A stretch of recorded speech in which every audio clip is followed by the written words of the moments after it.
Hello to everyone. Just going to take a preview ahead of the key bit of data out of the US today. So that's the initial jobless claims.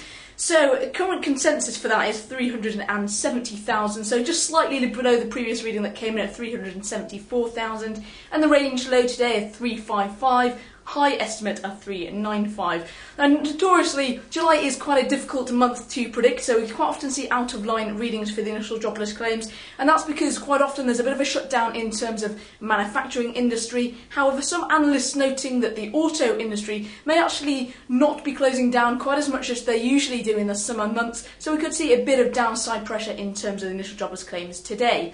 Now also, at the same time, we've got those weekly continuing claims with the headline consensus at 3.3 million.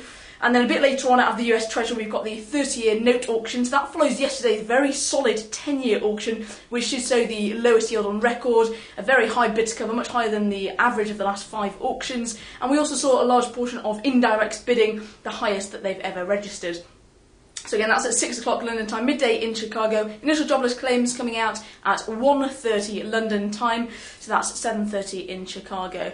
But for the time being, that's enough from me. We hope you have a very pleasant afternoon, and we'll have a wrap up for you at the Wall Street closing bell. But in the meantime, have yourself a great time.